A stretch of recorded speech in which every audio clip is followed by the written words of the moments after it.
It's Mezco Toyz that gets the last laugh. Here's your look at the Mezco Toyz 1/12 Collective of the Joker Clown Prince of Crime edition.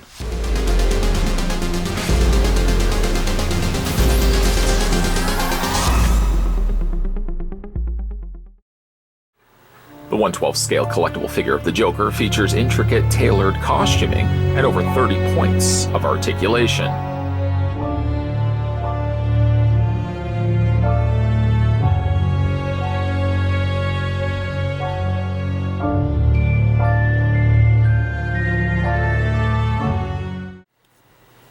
Okay, let's go ahead and get the measurements going for Mr. J, and then we'll have a look at all of his accessories. Believe you me, just between you and me. Shh, don't say anything.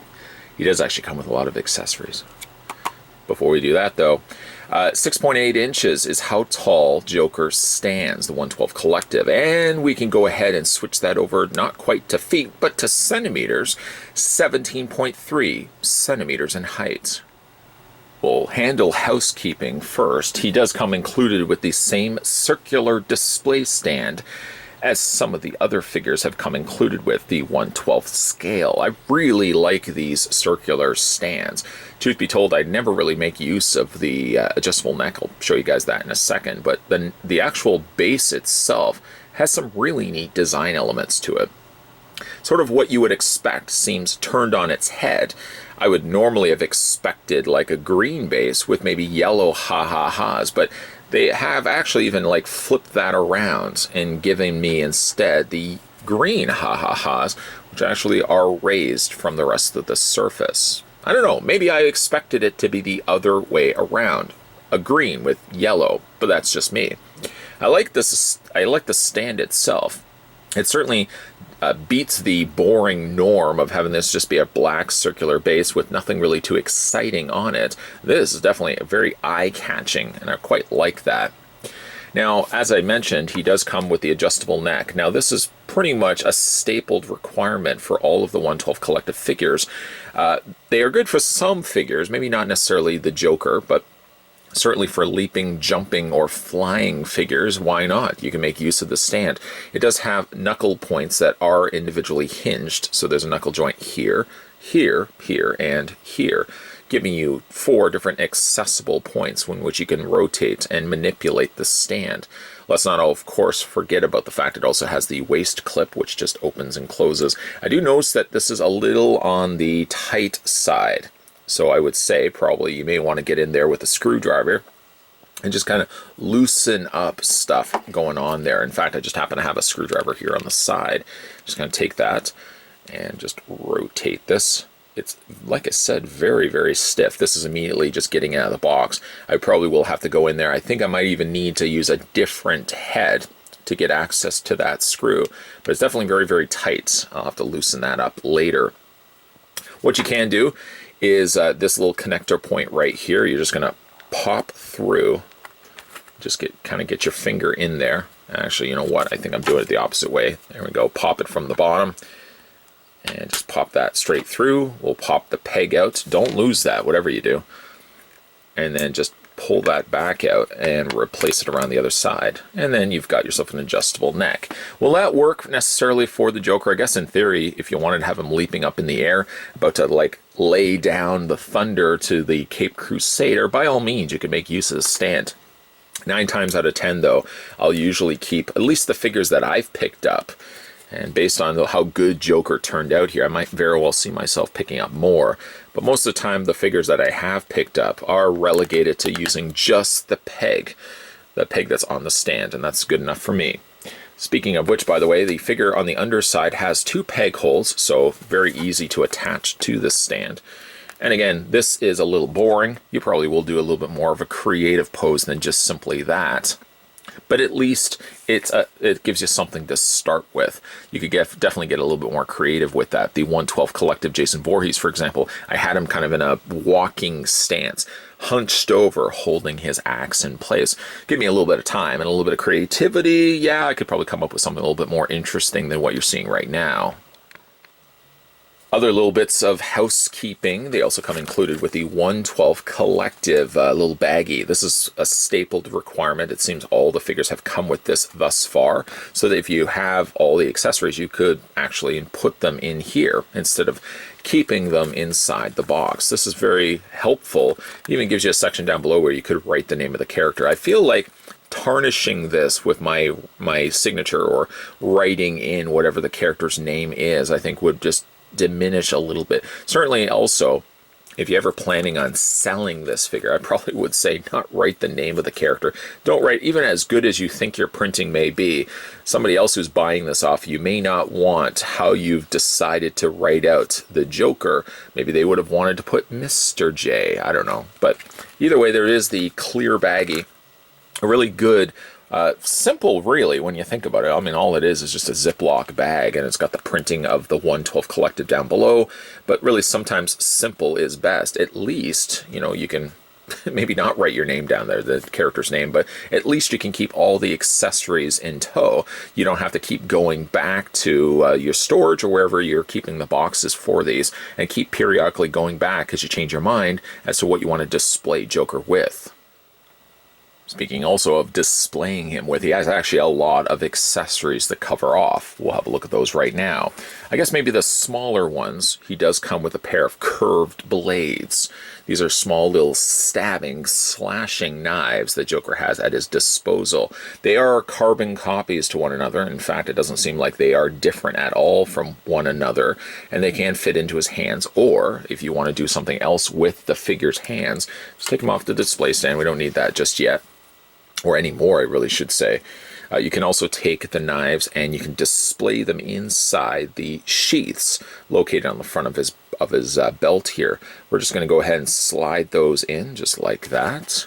You want to take the curve and have it facing outward, by the way, and just slide those knives both into place, and you have them readily available when Mr. J, of course, wants to pull them out and go a little stabby. These do swivel back and forth. It looks like they're just simply tabbed into place to the plastic belt. So at least they're in the way in the sense that he does have access to them, but they're out of the way, at least when it comes to like moving things like his legs. These will move out of the way freely on their own, and they're not going to restrict in any way the poseability to his legs. We'll put the figure right there because there's still a whole bunch to cover off on. I do find like the figure, it does have some difficulty standing, and I think it's just because the way his feet are designed. He does also come with the Joker cane. A slight departure from what we normally would expect to find with Joker's cane. Normally you would expect to see, or at least I would expect to see, like a jester's headdress on top of the skull.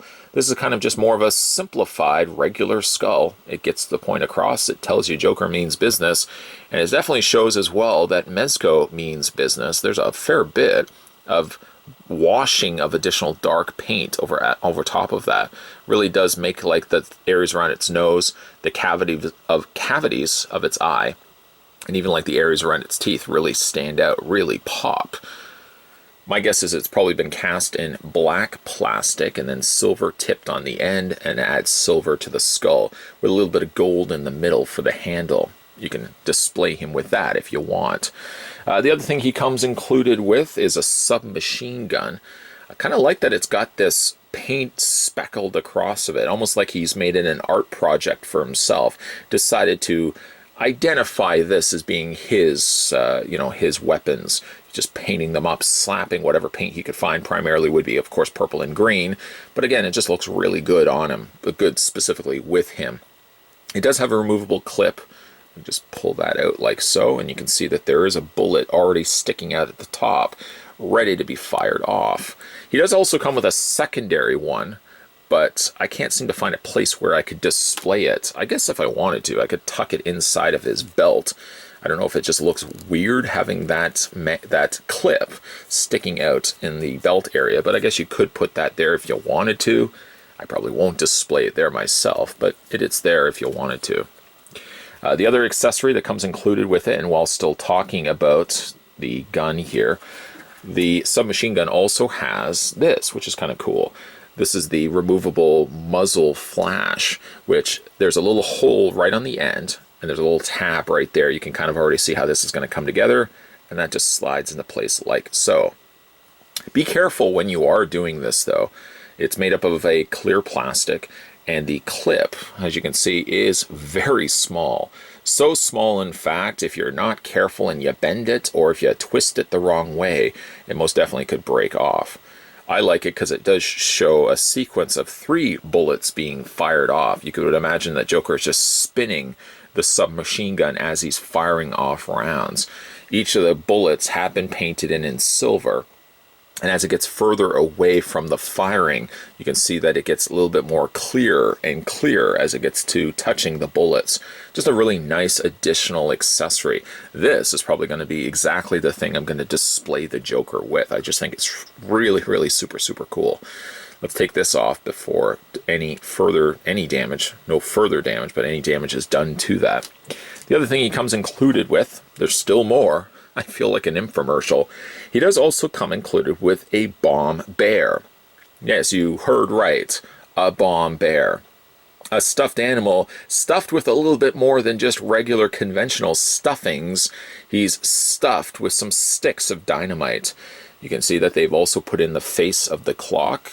It looks like it's about 10 after 4, if that is correct. And like I said, you got the sticks of dynamite. It looks like you might even have C4 that's been taped to the back vest of this bear. This poor little bear, he has no idea that this is going to be what's happening. He also has only one eye to see the events unfold in front of his one eye. Paint on the bear is done really nice. Not only do you get the dry brushing of that darker color, but like all the seams really stand out on it, especially on the side of his head. Really a neat looking feat. You could technically display this in Joker's hand. I think one of the hands that is best suited for holding the bear is this grabbing hand right here. It doesn't grab it well, granted. The fingers are all kind of rubbery plastic, so you could in theory display the bear like in Joker's hand like this.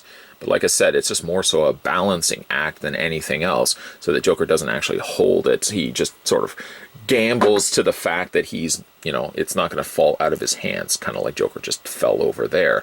So again, really neat that he does come included with that. Just before we pick up the Joker, he also comes with a series of interchangeable hands. Comes with a pair of closed, well, not partially. There they are right there. There's the closed fist. He comes with 2 of those, a pair of those. He also does come with a pair of gripping hands, or hands, this hand's suited for holding like the knife, for example. Then you have hands suited for holding the bear. And you also have a regular just gripping hand, good for holding like the submachine gun, or even holding the knife. That's actually good for holding the knives as well. So those are your accessories. I know I didn't touch base on the interchangeable head. We'll have a look at that in a second. But I want to pick up the Joker, resume this review, and really focus some necessary optioned time to look at this fantastic looking figure. What a stellar looking release of Joker. It's a bit different than what we normally would expect with Joker, and yet still very familiar. I like the short cut that he's got on the side of his hair, buzzing that right off, and a fuller head of hair on the top, kind of keeping him a little bit more current with the times. After all, even a sociopath wants to keep current with the times, and I think that's a really stellar looking head sculpt. It still looks very much like Joker. The eyebrow missing Joker with the dark coloring around his eyes. It even looks like his eyes are a green color. Big happy smile, a sinister smile on Joker's face. Really does capture exactly what I would expect Joker to have, but still making him a little bit more of the modern times. Just a really good job on the hair. Really liking the way that that's been buzzed on the side. It does look like it's been buzzed, so it looks like they've speckled the paint, but it's very effective. The other thing he does come included with, as I already mentioned, he does come also with this head portrait, which I guess is similar enough. This is just a messed up hair version of this face portrait here, where you've got now the hair a little bit more tousled, where it seems to have now started draping itself down his forehead. It's really a shame. I don't even know how they would have been able to do it, where you could have actually taken the hair pieces off and replaced them. Look at me getting even more complicated to the matter. But I like the head portraits. Both of them are really quite good. This one has the closed mouth, but still smiling. This is a fully visible, fully grimy teeth, visible, smiling Joker. But both of them look actually quite good. I'm going to pop the head off. Just show you how everything comes about. A nice long ball joint, so very accessible. And then you just pop the new head in place. And just again show you. I kind of think I like this one a little bit more than this one myself, but let me know down below which head portrait you like a little bit more. This one very much reminds me of David Bowie. Am I the only one that sees a David Bowie kind of profile there? A little bit kind of sculpting like David Bowie. There's two various different head sculpts. I'm sorry, I'm going to have to go with this head sculpt. I like this one a little bit better. Pop that back into place. Now, not only do you get a really good head sculpt, but also the 112 collective figures from Mezco Toyz get you tailored costumes. Here we have Joker, still traditional in colors, very much kind of akin to like the Arkham Asylum games, kind of the way the Joker is looking here. An orange vest, black on the back here, almost a kind of a silk feeling material. And then underneath that, he's got a purple short-sleeved shirt. Short sleeve is not something I would imagine Joker wearing, but it actually works well for this design of Joker.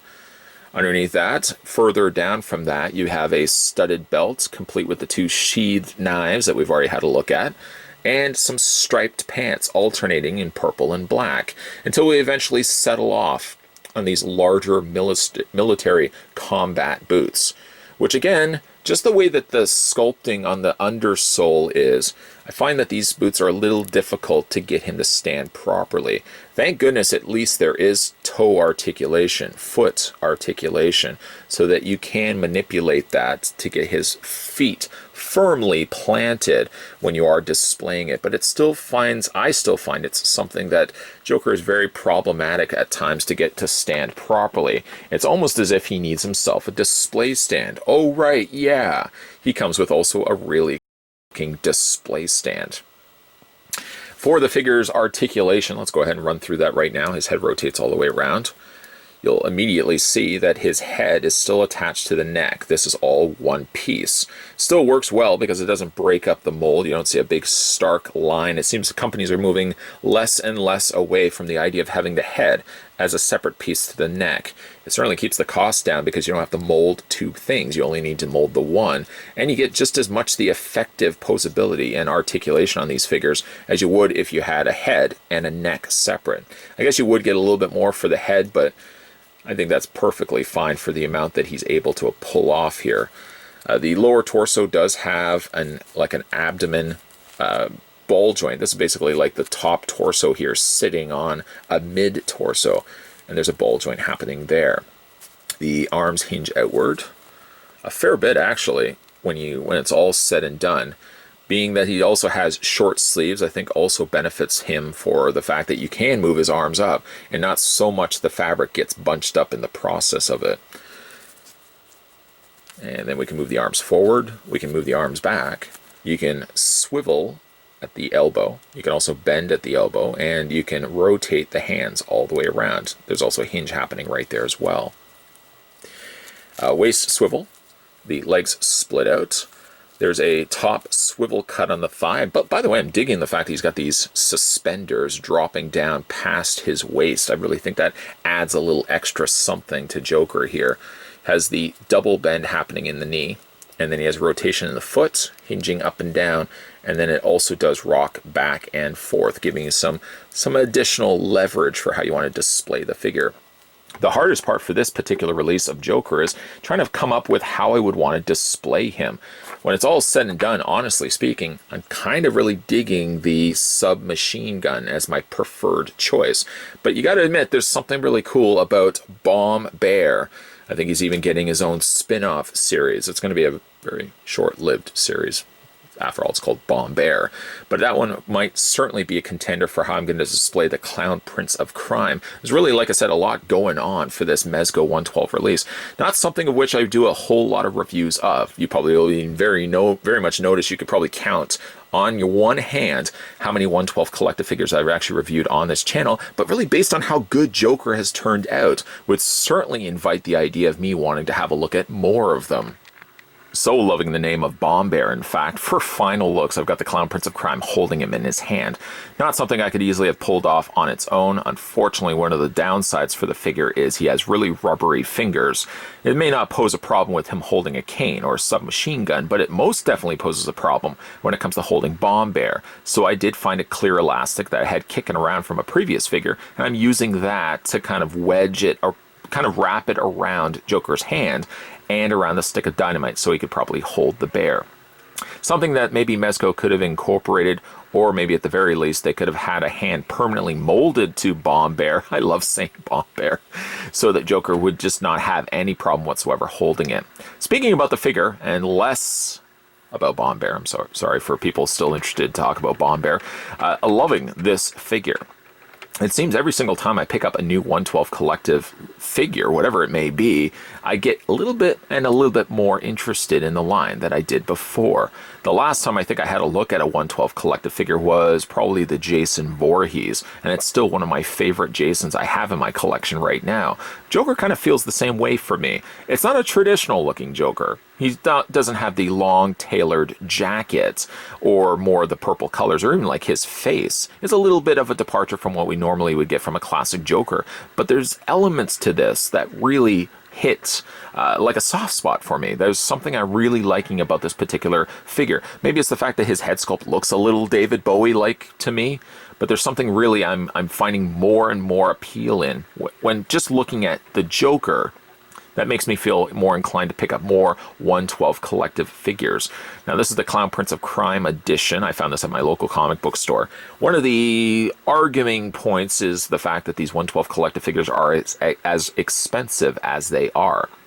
Joker, I think, picking it up at my local store, I think the price point for these guys are a little over $100. Some people would say that the figures probably could have been a little less than that. I think if they were sitting at around a $70 to $80 price point, I would be more on board getting them as they regularly release.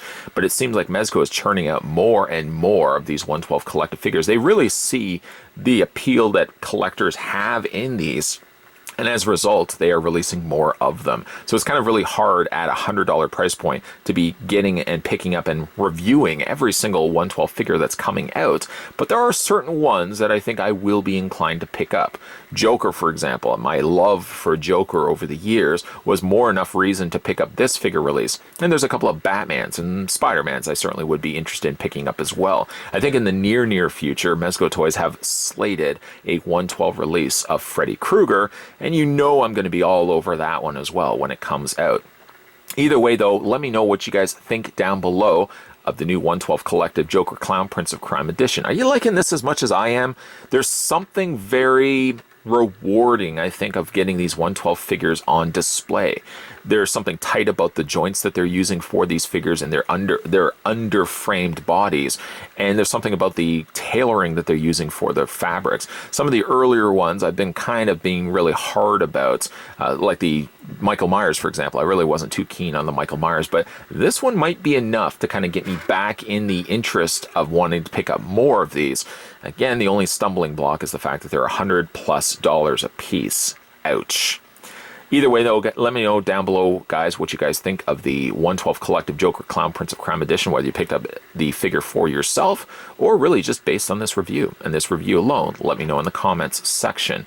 If you guys also want to go back and have a look at some of my other Mezco reviews, there's a playlist for you. Most of the time, I usually review like the horror-related characters for Mezco Toyz. There's not really a whole lot of other stuff I do for Mezco. Usually it centers around like the Child's Play Chuckies, because that's kind of the thing that they're doing a whole lot of. But you never know. Maybe I might find myself doing a lot more of these 112 figures. Let me know down below if you guys would be interested in seeing that. Speaking of also down below, if you're new to this channel or long-time viewers and maybe just never got around to it, make sure you hit that subscribe button down below and swing on over next door as well and turn on the bell notification so that when future videos are coming onto this channel, you never know, maybe it'll be more 112 collective figures, you'll always be notified when new videos are coming onto this channel. Thanks for watching, guys, as you always do, and I'll see you guys next time.